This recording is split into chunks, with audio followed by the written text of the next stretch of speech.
Your spouse is going to get the clarity that you've been hoping for, you've been praying for. Your spouse is going to get the clarity, and you're going to also get the clarity that you need.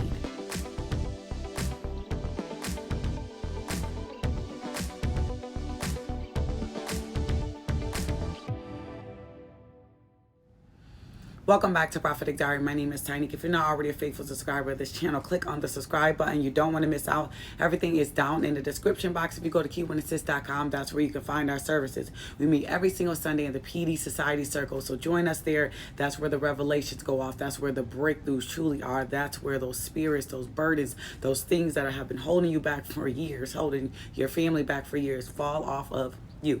So we have our EXP Masterclass also under services or packages where you can sign up for our EXP Masterclass this Saturday, April 5th. I told you guys it was coming so quickly. We're going to be talking about our blueprint to our skincare.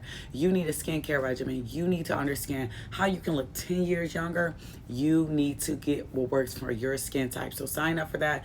Don't wait till the last minute, guys. Please, please, please go ahead and sign up for that. I have a word from you today, and it's going to be in Jonah 3.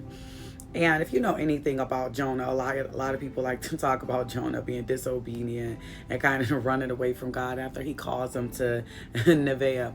But a lot of people don't understand that the calling was it was kind of heavy, right? So Jonah, it's not that Jonah didn't want to obey God and he didn't want to do these things, but the calling was just so he's just like, this is a lot for me, God. So he runs off and he ends up in the belly of the well. So a lot of us know the story. If not, go ahead and check it out. Well, anyways, in Jonah 3, the word of the Lord came to Jonah a second time.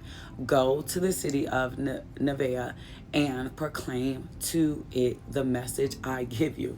So God comes to him a second time and he's like I said, now you're ready to go? You didn't like that belly of the well experience. And a lot of your spouses and a lot of people and a lot of ourselves have experienced the belly of the well. Why? Because you haven't been contacting them.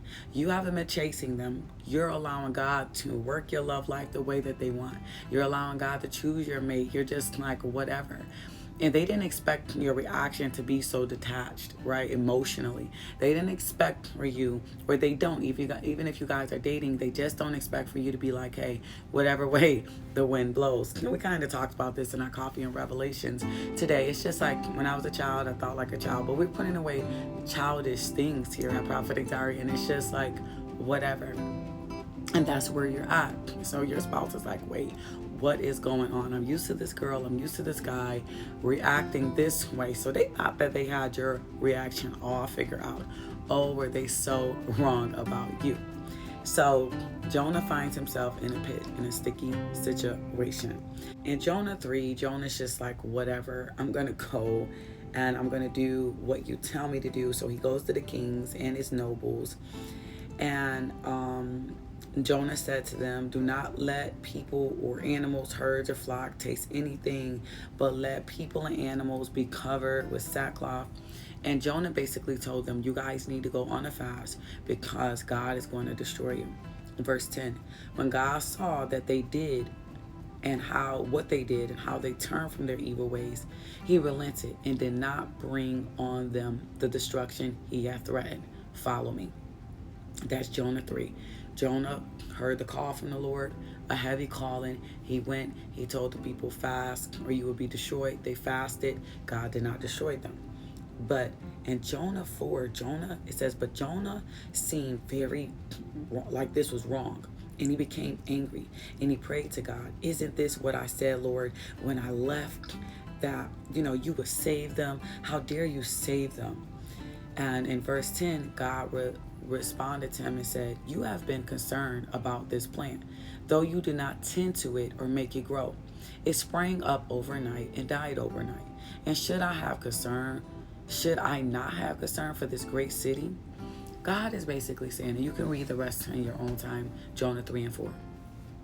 But I want to get to why God sent me here today. And he's basically saying, your spouse is going to find clarity in the belly of that well. Your spouse is going to find the clarity they need when you've moved on. Your spouse is going to find the clarity that they need to be directed toward you if they're your spouse or they're not. Their feet, their steps are being ordered with you out of the way. So this is the opportunity of a lifetime time after their processing season, after their belly of the well experience, after their pride is torn down, after their arrogance and self-righteousness and that spirit of religion, right, is torn down. Now they're coming into their purpose like Jonah. But here's the thing. God did not destroy them people. Jonah should be happy that God didn't destroy him in the belly of that well. So all I'm simply saying is this. There's going to be a level of gratitude on your spouse, or there should be on them, that God spared them in the belly of their well through their processing, even ourselves. And like Jonah, they're going to have a chance with you to do the right things. They're going to have a chance with you, and God is going to bring that correction, just like he brought Jonah that correction while in the midst of the promise, while in the midst of it. Like, look, you better check yourself, because you should be lucky that I even chose you or gave you a second chance. Jonah, I'm in charge, you're not. We're not going to do things your way, Jonah. We're going to do things my way, whether you like it or not. But there should be a gratitude. Your worth and your value should be appreciated, because they see how it was in the belly of their well. They seen life without you. They seen how their ways got them in trouble. So for whoever is following along with me, you know exactly what I'm saying. That clarity as to who runs the show, that clarity as to, listen, all right, this is God's show, is going to come to them. And they're going to have to humble themselves, and they're going to have to do what God told them to do. They can't run off. They can't give out silent treatments. They can't, act like nothing happened. No. It is time, Jonah. It is time that you see, that you get the clarity that God runs the show. I love you all so much. If this word has blessed you, share with someone. Like this video. If you feel led to give into PD, go ahead and do that as well. The ways to do that in the description box. Hope to see you in the EXP course Saturday, and also our April word, I should say, is tomorrow. So I'll see you guys there. Bye-bye. Clarity. Clarity.